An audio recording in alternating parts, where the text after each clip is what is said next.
انیت اور ہر نقص و عیب سے پاک ہونے پر دلالت کرتی ہے، اور اس کے علاوہ ہر شے اللہ کی تسبیح بیان کرتی ہے، لیکن ہم اس تسبیح کو سن اور سمجھ نہیں پاتے۔ هو الذي بعث في الأميين رسولا منهم يتلو عليهم آياته ويزكيهم ويعلمهم الكتاب والحكمة وإن كانوا من قبل لفی ضلال مبین۔ آسان ترجمہ قرآن کنز العرفان۔ وہی ہے جس نے ان پڑھوں میں انہی میں سے ایک رسول بھیجا جو ان کے سامنے اللہ کی آیتیں بیان فرماتا ہے اور انہیں پاک کرتا ہے اور انہیں کتاب اور حکمت کا علم عطا فرماتا ہے، اور بے شک وہ اس سے پہلے ضرور کھلی گمراہی میں تھے۔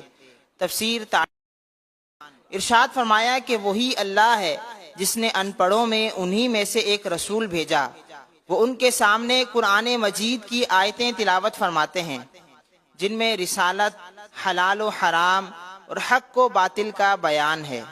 انہیں باطل عقیدوں، مذموم اخلاق، دور جاہلیت کی خباثتوں اور قبیح اعمال سے پاک کرتے ہیں، اور انہیں کتاب اور حکمت یعنی قرآن، سنت اور فقہ یا شریعت کے احکام اور طریقت کے اسرار کا علم عطا فرماتے ہیں، اور بے شک لوگ نبی کریم صلی اللہ علیہ وآلہ وسلم کی تشریف آوری سے پہلے ضرور کھلی گمراہی میں تھے کہ شرک، باطل عقائد اور خبیث اعمال میں گرفتار تھے، اور انہیں کامل مرشد و ہادی و رہنما کی شدید حاجت تھی۔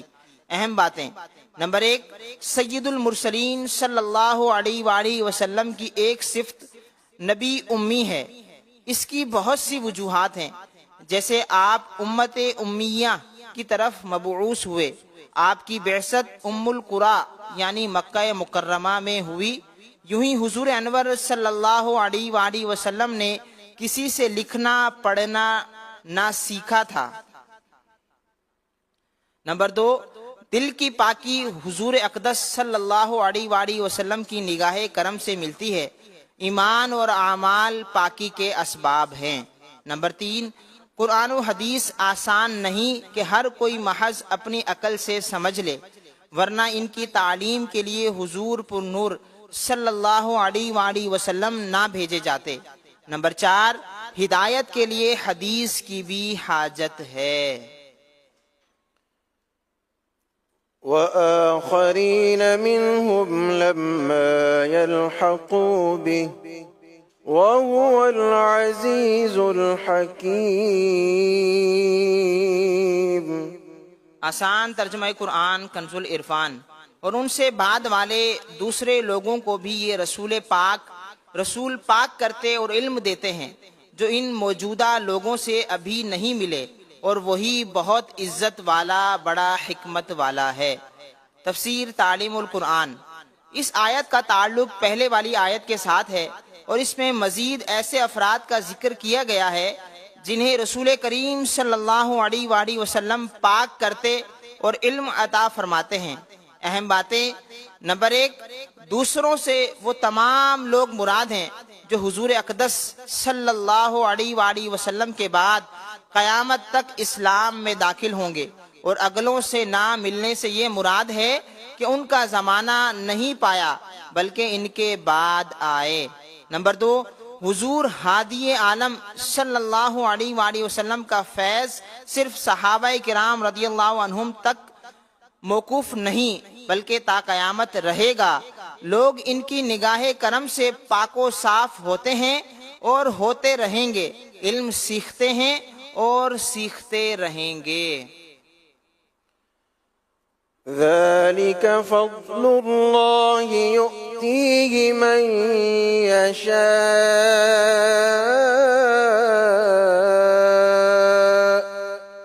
وَاللَّهُ ذُو الْفَضْلِ الْعَظِيمِ۔ آسان ترجمہ قرآن کنز العرفان۔ یہ اللہ کا فضل ہے، وہ اسے جسے چاہے دے، اور اللہ بہت بڑے فضل والا ہے۔ تفسیر تعلیم القرآن۔ فرمایا کہ رسول کریم صلی اللہ علیہ وآلہ وسلم اور ان کی امت کی فضیلت کے بارے میں جو ذکر کیا گیا، یہ اللہ تعالی کا فضل ہے، وہ جسے چاہے یہ فضل عطا فرمائے، اور اللہ تعالی اپنی مخلوق پر بڑے فضل والا ہے۔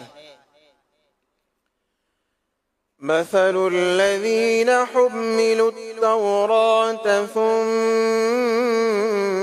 لم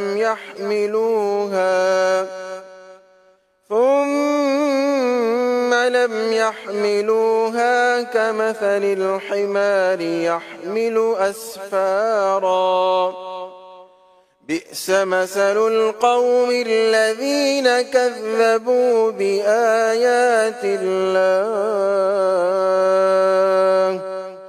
والله لا يهدي القوم الظالمين۔ آسان ترجمہ قرآن کنز العرفان۔ جن پر توریت کا بوجھ رکھا گیا پھر انہوں نے اس کا بوجھ نہ اٹھایا، ان لوگوں کی مثال گدھے کی مثال جیسی ہے جو کتابیں اٹھائے ہوں۔ ان لوگوں کی کیا ہی بری مثال ہے جنہوں نے اللہ کی آیتوں کو جھٹلایا، اور اللہ ظالم لوگوں کو ہدایت نہیں دیتا۔ تفسیر تعلیم القرآن۔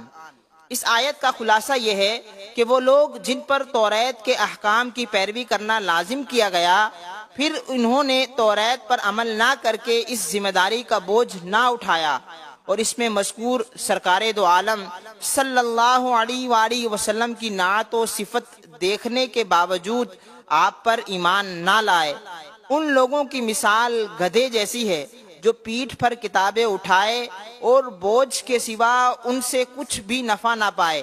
یہی حال ان یہودیوں کا ہے جو توریت اٹھائے پھرتے ہیں لیکن اس سے نفع نہیں اٹھاتے، اور اس کے مطابق عمل نہیں کرتے۔ ان لوگوں کی کیا ہی بری مثال ہے جنہوں نے اللہ تعالیٰ کی آیتوں کو جھٹلایا، اور اللہ تعالیٰ ان لوگوں کو ہدایت نہیں دیتا جو اس کے علم میں ظالم ہیں۔ اہم بات گدھے سے تشبیہ دی گئی، اس کی ایک وجہ یہ ہے کہ گدھے میں جہالت کا معنی دوسرے جانوروں کی بنسبت زیادہ پایا جاتا ہے۔ دوسری وجہ یہ ہے کہ عرف میں بھی دوسرے جانوروں کے مقابلے میں گدھے کو حقیر سمجھا جاتا ہے۔ درس قرآن مجید پڑھ کر عمل نہ کرنے والوں کے لیے بھی علماء کرام یہ آیت بیان کرتے ہیں، اور یہ سخت وعید ہے۔ صدق اللہ العظیم۔